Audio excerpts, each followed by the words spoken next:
Bonjour. Bonjour à tous.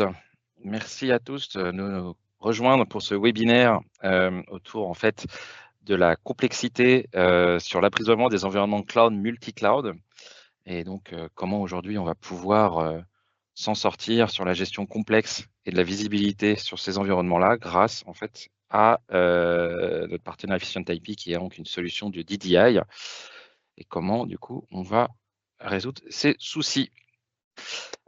Aujourd'hui donc l'agenda sur sur ce webinaire, il va être, comment? On va faire une rapide présentation d'Efficient IP et de nous, Med6, qui vous accompagneront donc du coup sur l'intégration de cette solution.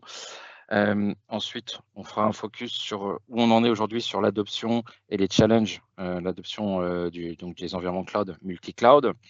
Et après, on va rentrer un peu plus dans le détail du coup sur le DDI, sur justement la capacité de manager, ces environnements cloud complexes. On va associer aussi derrière, un récapitulatif des best practices du coup, sur justement l'implémentation de, ces environnements et va s'en suivre une démonstration pour qu'on voit réellement, de quoi on parlait avant en slide et après, des questions et réponses s'il y en a. En tout cas, merci. Donc ce que je propose, c'est qu'on commence par du coup, comme je l'ai dit, une petite présentation, de chacun des intervenants. Donc je vais commencer par, Fabien, je te laisse. Oui, donc bonjour à tous. Je vais me présenter rapidement. Donc moi, c'est Fabien. Je travaille chez Chantier en tant qu'avant-vente. Peut-être que certains des personnes qui sont présentes me connaissent déjà. Pour ceux qui connaissent pas spécialement Efficient IP, je vais rappeler rapidement, comment on se positionne et ce qu'on fait. Donc on est une entreprise qui va proposer des solutions de DDI, DNS, DHCP et IPAM. Donc l'idée, c'est de réunir ces services au sein de la même plateforme, DNS, DHCP et IPAM dans la même plateforme. On est présent dans plus d'une centaine de pays avec, plus de 1500 clients, donc au travers de plein d'industries, plein de services différentes, donc de différentes tailles. Privé, public, on a vraiment à peu près tout type de clients. Et on est très bien référencé dans beaucoup d'organismes d'évaluation des solutions, donc très récemment, l'IMA, où on est leader et également, le GigaOM, où on est également leader pour la 4e ou 5e année consécutive, je ne me rappelle plus tout à fait. Et même au niveau du Gartner, on est très, très bien référencé, notamment sur les évaluations et les notes. Donc voilà, on acteur sérieux du DDI, présent principalement en France, avec des antennes également, aux États-Unis et en Asie. Et donc l'idée du produit, c'est vraiment de vous aider à automatiser, vous aider à exploiter les solutions de manière plus simple et on va également avoir des notions de sécurité. Voilà. Merci Fabien. Donc pour ma part, je me présente quand même Benoît Champagne. Donc moi, je suis le directeur technique, de la filiale du groupe Métis qui s'appelle Métis Nice pour Network Infrastructure Services. Et donc on vous accompagne sur l'intégration de solutions réseau et sécurité. Le groupe Métis, donc il faut savoir, c'est qu'on est, une proximité donc du coup sur toute la France avec 12 agences, plus de 500 collaborateurs aujourd'hui. Hem Aujourd'hui, on peut vous accompagner sur un ensemble, de sujets en termes d'expertise, aussi bien cybersécurité que, infrastructure, réseau et sécurité, les infrastructures cloud, comme on en parle aujourd'hui, le modern work et tout ce qui est lié à la data et aussi, service managé associé à l'ensemble de ces practices, donc service managé cloud et cybersécurité.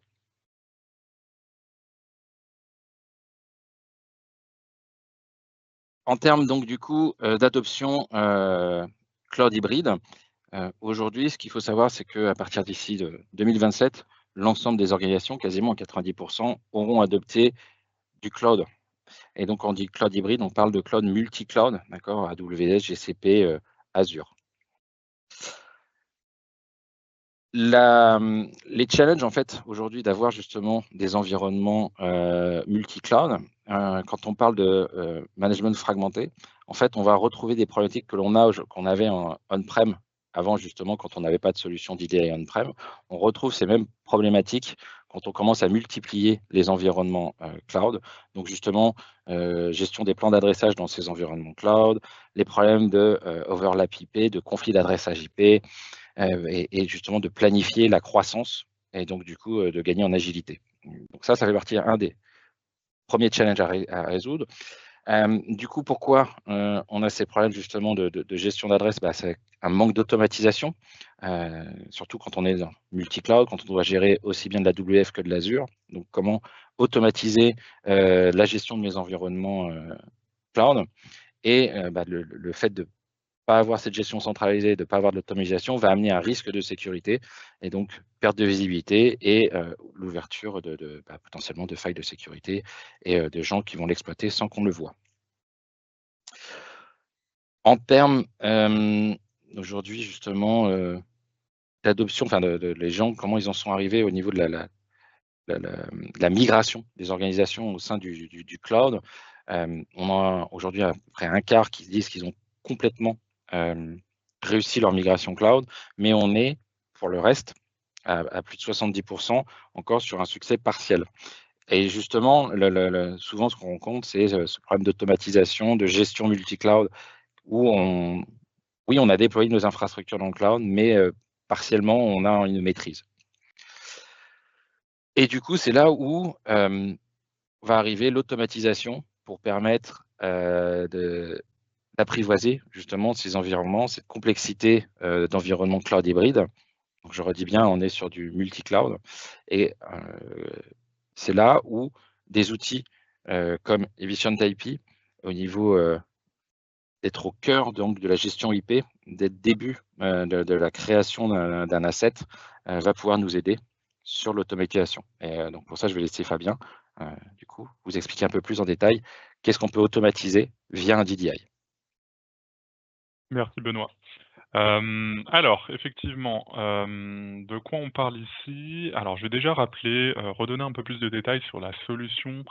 Donc j'en parlais en présentation tout à l'heure. Nous vraiment, la base du produit, ça va être ce qu'on va appeler, les network services, donc les core network services.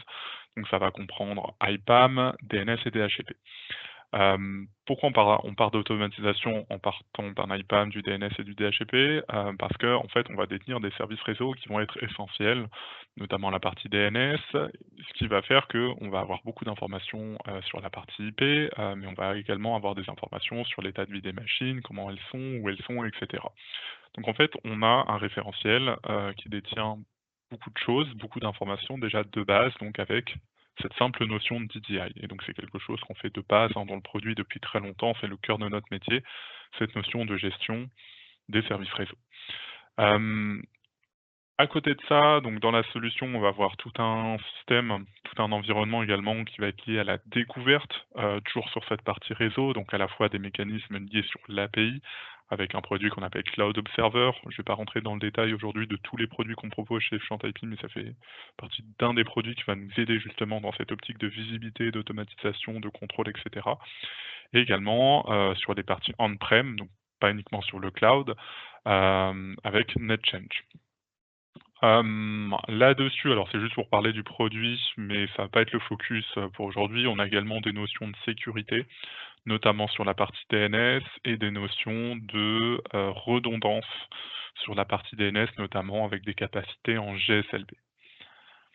Alors, là-dessus, qu'est-ce qui va être intéressant pour nous dans cette optique un peu de, gestion du cloud, gestion, hybride, gestion multi-cloud? Qu'est-ce qui va être intéressant? Justement, pour reprendre les points de tout à l'heure, la première partie, c'est déjà cette notion, on va dire, de management centralisé. On a besoin, d'avoir une interface qui va être centrale pour différents environnements parce que, l'un des sujets, on l'a vu tout à l'heure, hein, c'est vraiment le fait qu'on va avoir des consoles de management qui sont un peu fragmentées. On peut avoir une console AWS, une console Azure, une console VMware on-prem. On peut avoir 2-3 autres consoles pour 2-3 types d'environnements un peu particuliers comme du Docker ou autre.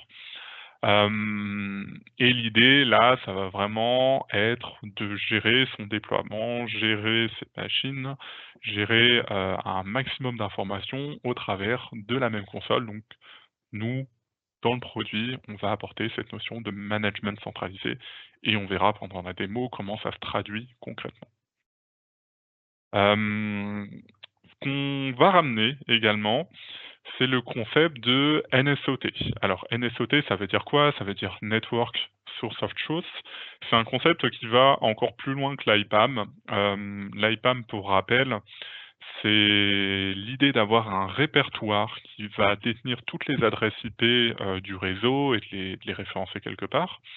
Le NSOT, va prendre pour base cet IPAM et va lui ajouter des métadonnées, donc des informations supplémentaires, afin de donner encore plus de contexte, on va dire, à l'adresse IP qu'on a dans l'IPAM.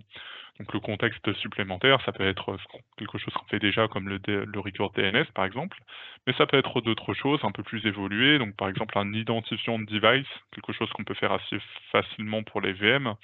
Il y a souvent un ID qui est lié, donc on pourrait également penser à la MAC, on peut également penser à la localisation géographique. Pour tout ce qui est VM, j'y reviens, sur quel cloud il a été déployé, quel type de machine on a déployé, quel est l'état de la machine actuellement. Donc l'idée, c'est vraiment d'avoir un maximum d'informations sur la machine qu'on va pouvoir exploiter parce que, l'idée derrière, c'est que, ce NSOT, il va nous servir à quelque chose. C'est pas juste un concept qu'on va utiliser sans rien en faire. Le NSOT, on veut l'utiliser, pour des déploiements automatiques, quelque chose qu'on va voir tout à l'heure. On veut l'utiliser pour des dashboards. On veut savoir, ce qui tourne en ce moment, qu'est-ce qu'il y a à quel endroit, et cetera. On va l'utiliser pour du contrôle de compliance. Donc le NSOT va vraiment être consommé par un maximum d'applications, un maximum de produits tout autour du DDI et tout ça, ça va se faire, pardon, au travers d'API, tout simplement. Et donc ça m'amène, on va dire au dernier point que je voulais développer sur cette partie, c'est cette notion d'automatisation. On va vraiment, dans le produit, mais ça pour ceux qui nous connaissent, vous le savez un peu, on cherche à mettre en avant une forme d'écosystème autour du produit, donc qui va être disponible, notamment sur notre GitLab, mais également en nous parlant directement.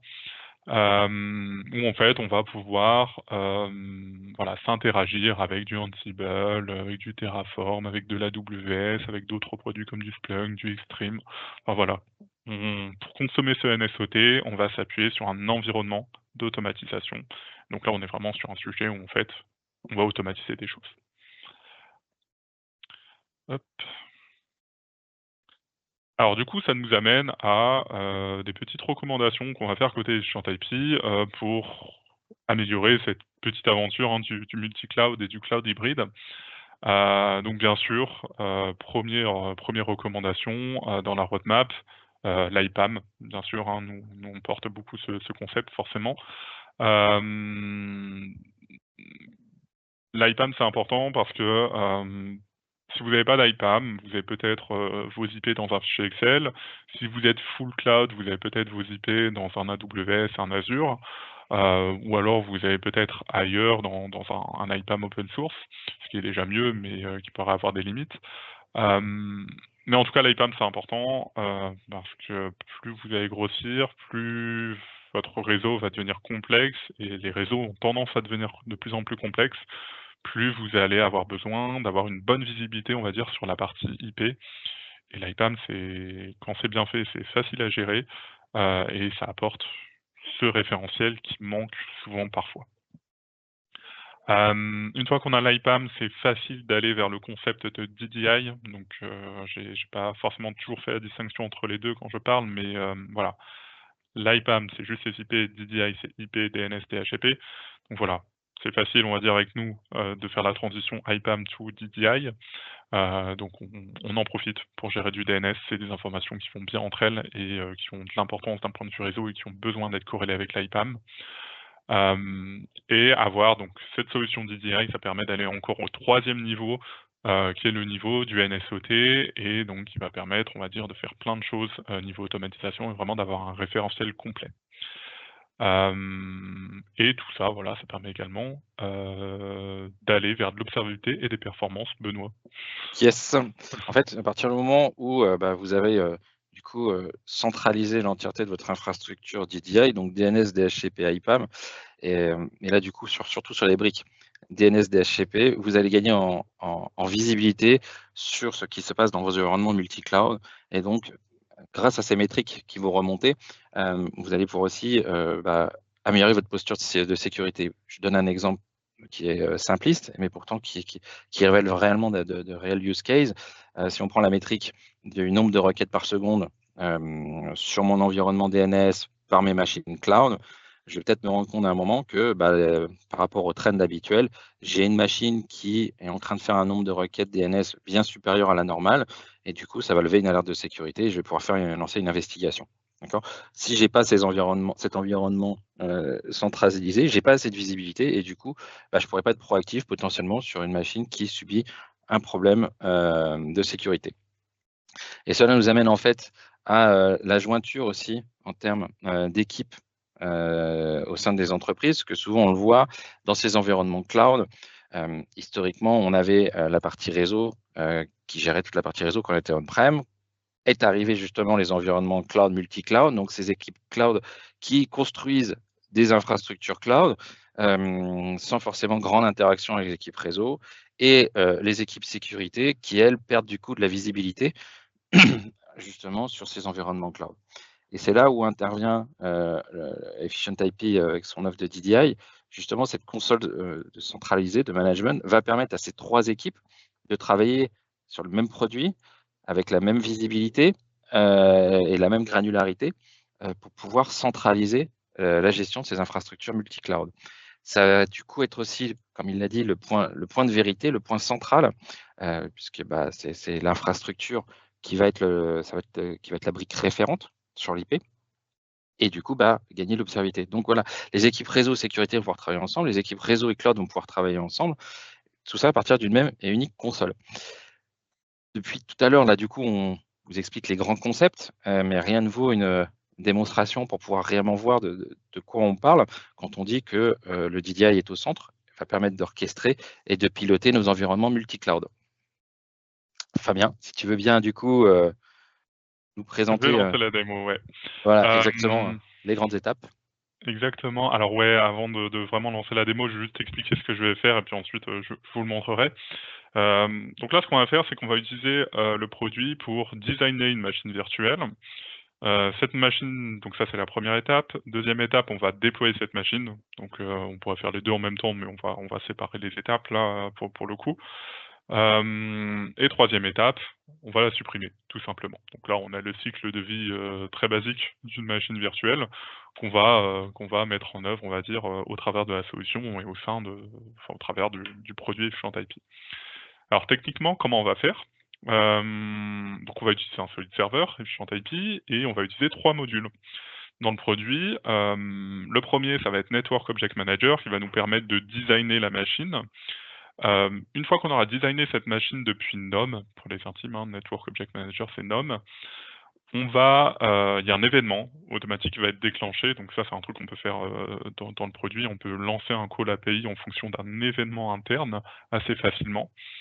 Et cet événement, il va être récupéré par une pile Redis. Alors pour ceux qui ne voient pas forcément l'intérêt d'une pile Redis et qui ne voient pas forcément ce que c'est, pile Redis, il faut voir ça un peu comme un buffer pour ce genre d'événement. En gros, la pile va recevoir l'événement, il va l'empiler, hein, comme n'importe quelle pile, et ensuite, un autre produit pourra aller consommer cet événement. Enfin, faut vraiment voir ça comme un buffer, un tampon, ça permet d'éviter, de gérer plus facilement ce genre d'interaction, ce genre de message. C'est pas l'élément le plus important, c'est pour ça qu'on va pas le montrer celui-là, mais c'est bien de préciser quand même qu'il est présent. Ensuite, on va du coup, la Kestra, qui est un overlay graphique pour Ansible, va récupérer l'événement sur la pile Redis et va s'occuper de la partie orchestration. Donc notamment avec AWS, mais également avec le produit et notamment les modules IPAM et DNS, où en fait on va remplir l'IPAM suite à la création de la VM avec toutes les informations qui sont nécessaires, donc toutes les informations qui vont faire de cette entrée une entrée NSOT et pas juste une entrée IPAM, donc il y aura bien plus que l'adresse IP. Et on va également créer le record DNS, on en profite pour alimenter la partie service réseau. Donc voilà, ça c'est l'architecture derrière la démo. Et donc la démo, concrètement, elle est là. Elle est là, elle est là. Et donc là, je suis dans le module Network Object Manager. Alors pour ceux qui sont déjà clients, Network Object Manager, c'est un module qui est apparu à partir de la version 8.2. Donc si vous êtes à jour sur la version Efficient IP, vous y avez accès. Vous pouvez l'utiliser, gratuitement sans contrainte. Enfin, la limite, c'est sans équipement, déclaré. Au-delà de cette limite, il y a une petite licence à acquérir pour augmenter, cette limite, pour le coup. Mais voilà, vous pouvez, poker ça, très facilement, déjà dans votre architecture, c'est assez simple à faire. Du coup, comment je vais m'y prendre? Je vais créer une VM, donc là j'ai une classe, hein, particulière pour cette démo. Cette VM, je vais l'appeler pour la démo d'aujourd'hui Met6 et bah, ça va être une VM pour le coup, donc c'est de type VM et je vais la designer. Donc là j'ai mon champ, où j'écris design et là je vais rien faire ici, je vais par contre la déployer dans AWS, dans un network, que je connais. Là je sais que c'est les networks de Boston. Alors pour la démo, on n'a pas trop fait attention aux noms, mais en pratique on a des noms un peu plus clairs. Donc là c'est le premier réseau de Boston. Pour l'instant, je vais garder une small, pas de problème avec ça et je vais faire en sorte de déployer un FQDN sur mon produit. Donc je vais faire OK et donc là, j'ai ma machine ici qui est en état, design. Donc pour l'instant, elle est pas encore, lancée, elle est pas encore créée, elle est juste designée, donc je sais que je peux la créer à n'importe quel moment à partir de là. Donc pour la créer, je vais faire edit. Je vais changer, l'état, enfin l'intent state. Je vais mettre to start et on va voir qu'il va se passer des choses. Alors du coup, je vais revenir rapidement sur la présentation, ou alors attendez, je vais plutôt le faire comme ça. Plutôt vous montrer Kestra, ouais. Alors du coup Kestra, donc j'ai expliqué tout à l'heure, c'est un overlay, graphique pour, de l'Ansible. Ça permet de gérer, une orchestration.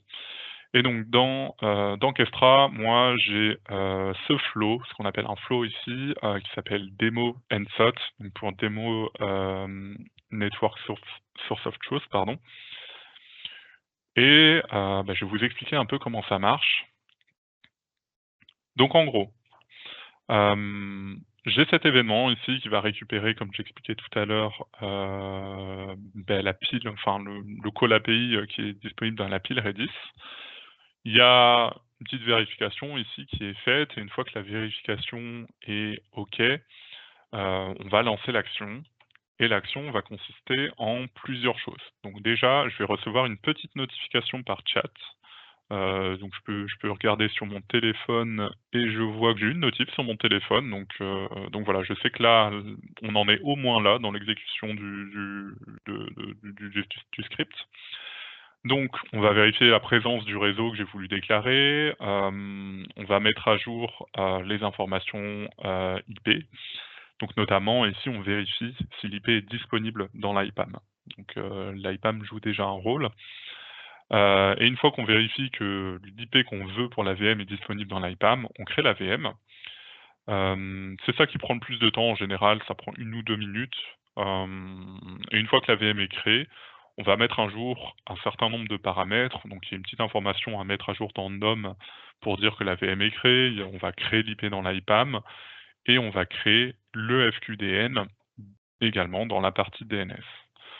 Donc normalement, là, on en est soit là, soit quelque part par là. Donc on va pouvoir peut-être voir ce qui se passe en ce moment. Donc là, l'action est en train de tourner, ça fait 1 minute 30 d'expérience. Je sais que voilà, qu'elle va durer environ 1 minute 50, 1 minute 40. Donc on va voir où on en est. On va voir où on en est. Alors, là, la VM est créée. Et voilà, les actions qui manquaient viennent de se terminer. Donc on était en train de créer les IP, dans l'IPAM et créer les records dans l'IPAM, enfin dans le produit Efficient IP également.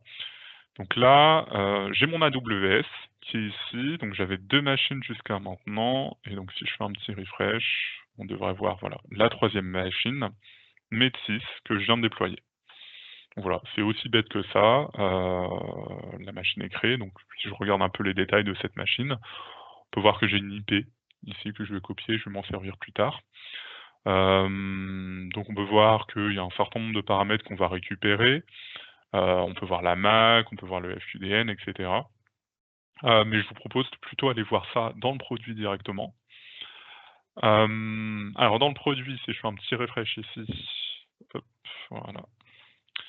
Je vois que ma machine qui a été en design tout à l'heure maintenant est en mode run. Donc voilà, l'échange s'est bien passé, il n'y a pas eu de problème. Si je vais chercher, hop, dans l'IPAM, je vais dans Demo Automation, donc dans le réseau de Boston que j'ai utilisé tout à l'heure. Je vois que, l'IP MED6 a été, créé, donc juste pour comparer, je vais faire un coller, donc voilà, c'est bien la même que tout à l'heure.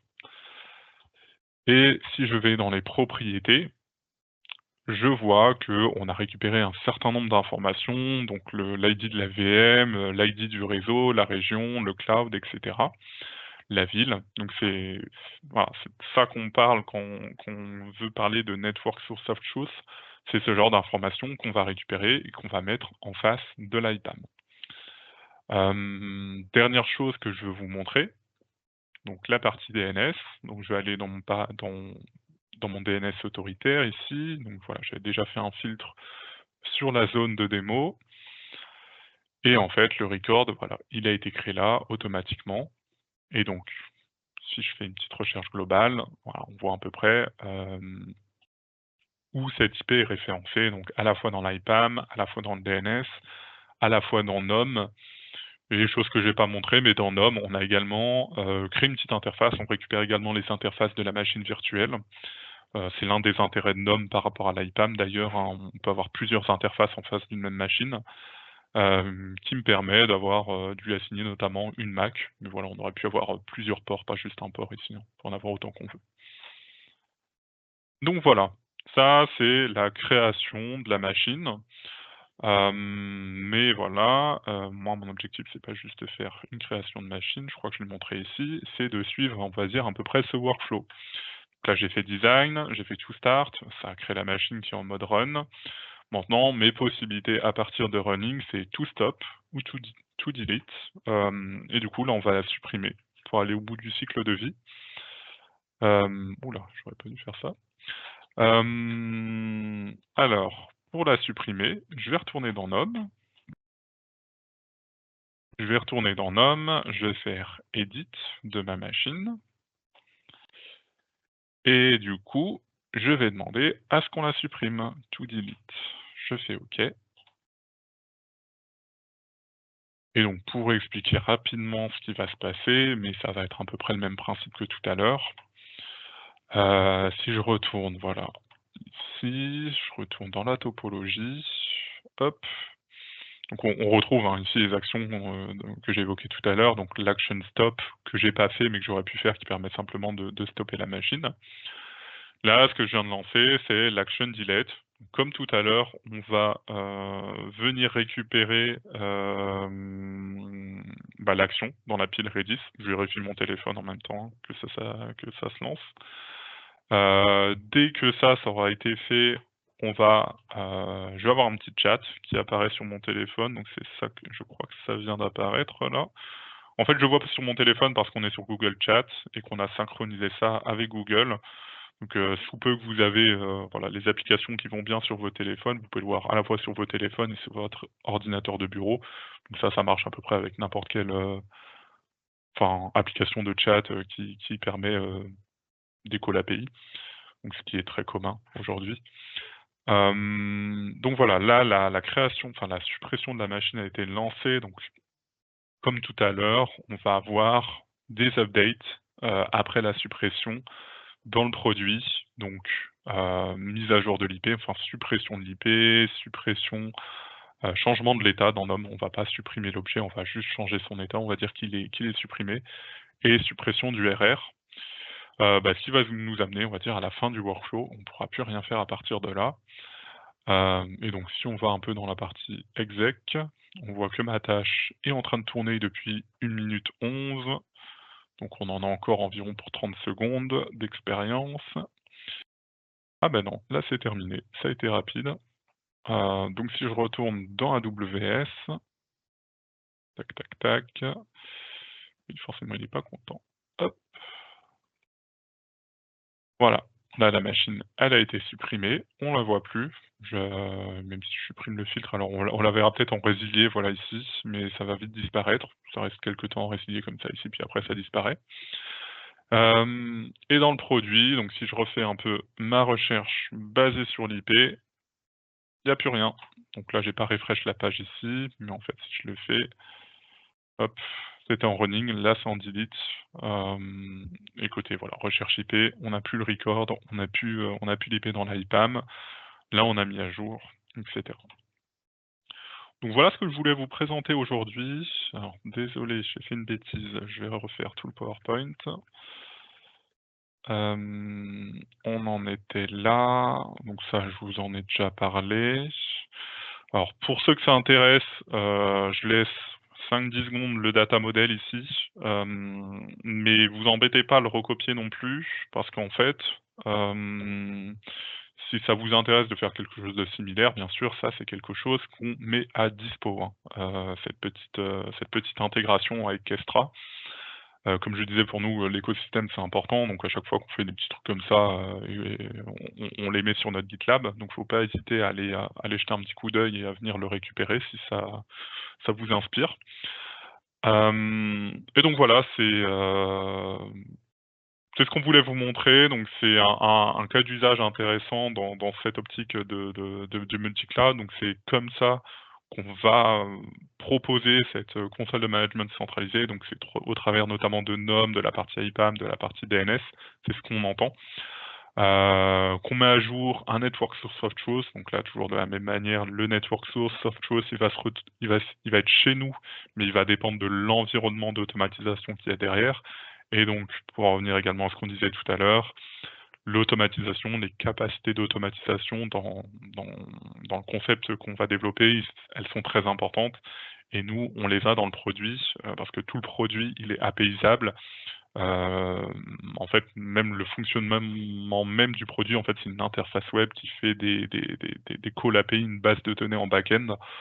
Donc en fait, presque tout ce que vous voyez, depuis l'interface graphique, tout ce qui va manipuler la base de données, en tout cas dans le produit, est APIsable. Donc on a cette capacité. Et voilà, il y a des questions? Est-ce que Benoît, tu veux peut-être dire un petit En tout mot? Je sais cas, pas. merci Fabien. Effectivement, vous l'avez vu, dans le cadre de la, hem, dans le cadre de la démonstration, enfin moi j'ai trouvé ça assez bluffant la première fois que je l'ai vu, que depuis le DDI, on puisse, directement, piloter nos environnements cloud. Donc là, c'est AWS, mais ça marche du coup avec les autres environnements cloud. Pour ceux qui, se posent des questions, parce on a vraiment fait un focus du coup à partir du DDI de piloter les environnements multi-cloud ou cloud. Sachez aussi qu'avec Fabien, on a fait des podcasts, si vous voulez aller voir sur justement, plus focusé sur le DDI, ce que c'est, ce que ça apporte dans votre organisation et aussi en termes de sécurité autour du DDI. Donc n'hésitez pas à aller voir nos podcasts, sur le site Med6. En tout cas, merci à tous. Je vois que nous n'avons pas de questions. Écoutez, n'hésitez pas de toute façon à nous contacter, nous Med6 ou, Efficient IP, sur ce sujet-là, ça sera avec plaisir. Voilà. Et ben, Merci merci à Benoît, tous. merci à tous. Merci Fabien. Bonne journée. Bonne Au journée à revoir. tous. Au revoir.